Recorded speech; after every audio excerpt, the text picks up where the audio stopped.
Pulau kecil yang menjadi simpul peradaban dunia, tempat timur bertemu barat, tempat agama dan budaya saling berbaur, dan tempat sejarah mencatat perjalanannya dengan tinta emas, Singapura, yang hari ini dikenal sebagai pusat perdagangan global dan kemajuan teknologi, ternyata menyimpan kisah panjang tentang bagaimana Islam hadir, bertahan dan berkembang di tengah keberagaman yang luar biasa. Bagaimana sebuah agama yang tiba melalui gelombang perdagangan dan migrasi berhasil menjadi bagian integral dari identitas sebuah bangsa. Apa peran Islam di tengah masyarakat multikultural yang modern seperti Singapura? Dan bagaimana sejarah panjangnya membentuk wajah komunitas muslim di sana hingga hari ini? Mari kita telusuri jejak Islam di Singapura, dari riak gelombang kapal dagang yang membawa para pedagang muslim di masa lampau, hingga denyut kehidupan muslim modern yang penuh dinamika di masa kini. Kisah ini bukan hanya tentang sejarah, melainkan tentang bagaimana Islam menjadi bagian tak terpisahkan dari mozaik budaya pulau ini. Mari kita masuk ke sejarah Singapura dari masa ke masa. Singapura, yang dahulu dikenal dengan Temasek, sudah disebutkan dalam catatan dinasti Yuan pada abad ke-14. Temasek menjadi pelabuhan strategis di jalur perdagangan maritim yang menghubungkan India, Timur Tengah, dan Tiongkok. Sejarah awal Singapura juga mencatat pengaruh kerajaan Sriwijaya dan Majapahit di mana agama Hindu-Buddha mendominasi. Namun, pada abad ke-14, Singapura menjadi bagian dari Kesultanan Melaka, yang kemudian menjadi salah satu pusat penyebaran Islam di Asia Tenggara. Disinilah titik awal Islam mulai merasuk ke wilayah ini. Pada era Kesultanan Malaka dan Johor, ketika Melaka runtuh akibat serangan Portugis pada 1511, pengaruh Islam tetap bertahan melalui Kesultanan Johor. Singapura, meskipun hanya sebuah pulau kecil, menjadi bagian penting dari wilayah kekuasaan Johor. Islam pada masa ini berkembang pesat melalui perdagangan dan interaksi budaya. Di era kolonialisme dan pergeseran kuasa, pada awal abad ke-19, Singapura diambil alih oleh Inggris melalui Stamford Raffles, penandatanganan perjanjian dengan Sultan Hussein dari Johor pada 1819, mengubah Singapura menjadi pusat perdagangan modern. Akan tetapi meminggirkan juga pengaruh politik Islam tradisional. Selama masa kolonial, komunitas muslim di Singapura menghadapi tantangan dalam mempertahankan identitas dan praktik keagamaan mereka. Lalu sekarang kita menuju pada sejarah masuknya Islam ke Singapura. Kita bagi dalam beberapa era. Pertama, peran pedagang dan ulama. Islam pertama kali menyebar di Asia Tenggara melalui pedagang Arab dan Persia pada abad ke-7 hingga ke-9 Masehi. Mereka menjadikan pelabuhan-pelabuhan strategis di sepanjang jalur maritim seperti Aceh, Malaka, dan Palembang sebagai titik awal dakwah mereka. Singapura, yang pada masa itu dikenal dengan nama Temasek, terletak di jalur perdagangan maritim yang strategis antara Samudra Hindia dan Laut Cina Selatan.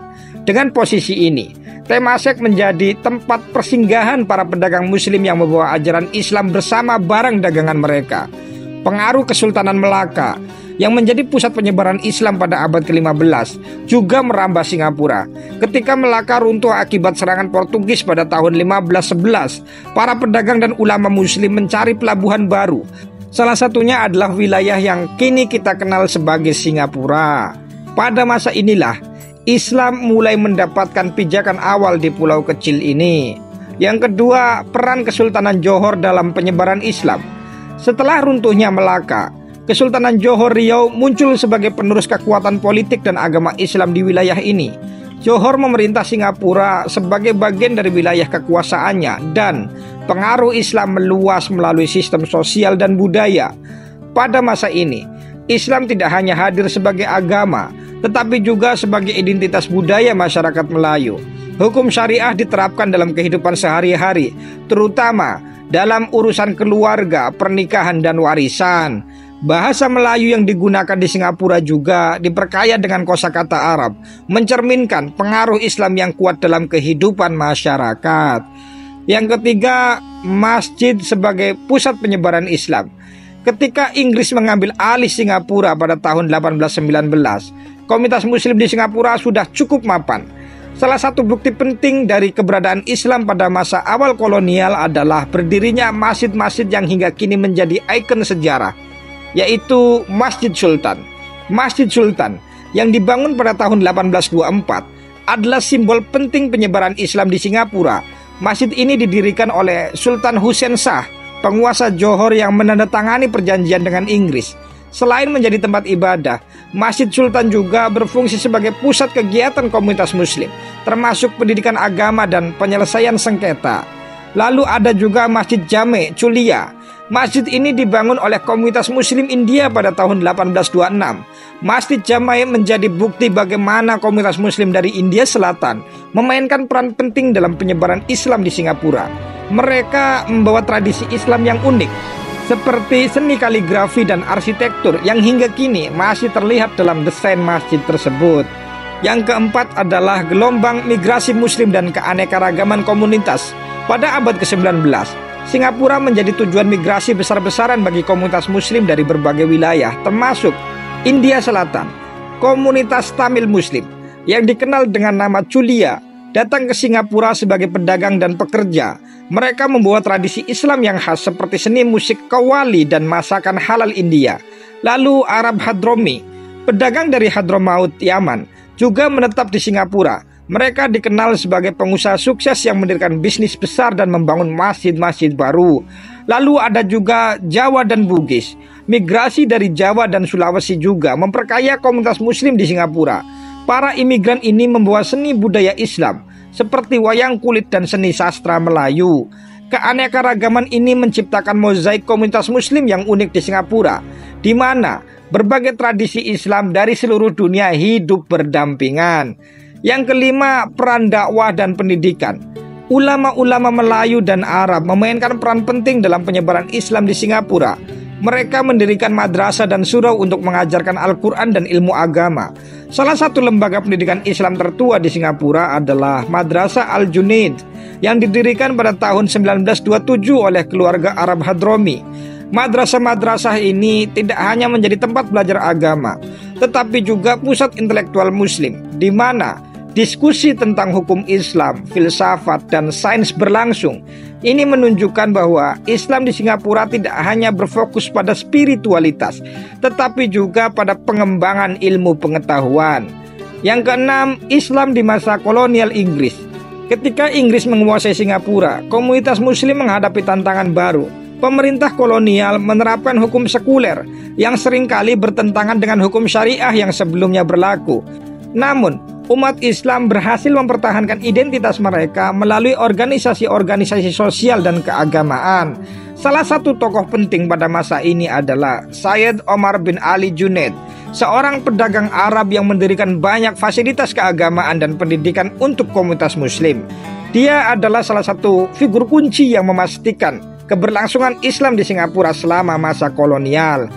Yang ketujuh, Islam pasca kemerdekaan Singapura.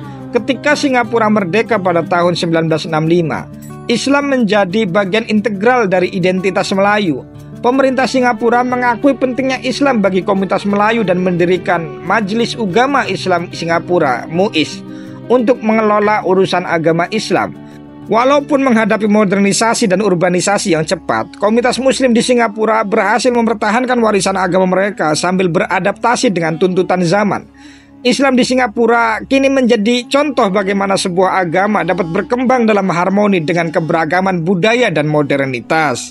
Pertanyaannya, bagaimana kehidupan muslim di Singapura? Konstitusi Singapura menjamin kebebasan beragama melalui pasal 15 yang memberikan hak kepada setiap individu untuk menganut dan menjalankan agamanya. Namun, pemerintah juga mengatur kehidupan beragama secara ketat untuk menjaga harmoni antar umat beragama. Pasal 152 dalam konstitusi menyatakan bahwa Islam adalah penduduk asli Singapura dan agama, budaya, serta bahasanya dilindungi. Dan di Singapura ada Menteri Agama Islam. Singapura juga mempunyai undang-undang administrasi hukum muslim yang mengatur urusan keagamaan muslim termasuk perkawinan, wakaf, warisan, pembangunan masjid, dan lain sebagainya. Masjid Ugama Islam Singapura (MUIS) adalah lembaga resmi yang bertanggung jawab atas urusan Islam, termasuk pengelolaan wakaf, zakat, dan pendidikan agama. Sistem ini memastikan bahwa umat Islam dapat menjalankan ibadah mereka dengan damai dalam lingkungan multikultural. Menurut sensus terbaru, Muslim di Singapura membentuk sekitar 15 atau 16% dari total populasi, dengan mayoritas berasal dari suku Melayu. Komunitas Muslim lainnya termasuk dari keturunan India, Arab, dan minoritas dari negara-negara lain. Meski minoritas, Islam istimewa di Singapura. Hal tersebut disampaikan oleh Menteri Kesehatan kedua, Menteri Sosial dan Pembangunan Keluarga Singapura, Massagus Zulkifli, yang juga menjabat sebagai menteri yang bertanggung jawab atas urusan Muslim Singapura. Katanya, di Singapura, kami diberikan keistimewaan yang sangat besar, di mana hanya umat Islam saja yang diberikan kementerian untuk mengatur umat Muslim. Ini tidak berlaku bagi agama lain, ujar Massagus saat bertatap muka dengan para jurnalis Indonesia peserta Indonesian Jurnalis, dikutip dari Liputan 6. Para sosiolog mencatat, Islam di Singapura memainkan peran penting dalam membentuk identitas budaya Melayu. Sementara itu, sejarawan menyoroti bagaimana umat Islam beradaptasi dengan modernitas tanpa kehilangan akar tradisionalnya. Lantas, apakah ada peran Islam dalam sosial politik di Singapura? Madrasah menjadi bagian integral dalam sistem pendidikan Muslim di Singapura. Walaupun bersaing dengan sekolah umum, madrasah tetap memainkan peran penting dalam melestarikan tradisi keilmuan Islam. Lalu ada juga partisipasi politik Muslim. Singapura memiliki sistem politik yang sekuler. Komunitas Muslim aktif dalam berbagai organisasi sosial dan politik. Mereka berkontribusi dalam membangun dialog antar agama dan mempromosikan harmoni sosial. Umat Islam di Singapura menghadapi tantangan dalam mempertahankan identitas mereka di tengah modernitas. Namun, dukungan dari pemerintah dan komunitas internasional membuka peluang untuk memperkuat peran Islam dalam masyarakat multikultural ini. Sejarah Islam di Singapura mengajarkan kita, keberagaman adalah sesuatu yang harus dirawat, bukan dihindari. Meski hanya sebuah pulau kecil, Singapura telah menjadi panggung besar di mana berbagai budaya, agama, dan tradisi bertemu. Islam sebagai salah satu bagian penting dari sejarahnya telah menunjukkan identitas religius bisa hidup berdampingan dengan modernitas dan harmoni sosial. Bukan hanya kisah masa lalu yang bisa kita pelajari, tetapi juga semangat untuk terus bergerak maju. Islam di Singapura adalah gambaran nyata bagaimana agama dapat menjadi perekat dalam masyarakat multikultural tanpa kehilangan esensinya. Mari kita jadikan pelajaran ini inspirasi untuk membangun dunia yang lebih baik, dimulai dari menghargai keragaman di sekitar kita. Jika ada jejak sejarah yang tertinggal atau ada kesalahan, saya mohon maaf. Silakan Anda tambahkan di kolom komentar. Terima kasih sudah menonton. Sampai jumpa di lingkar jejak selanjutnya.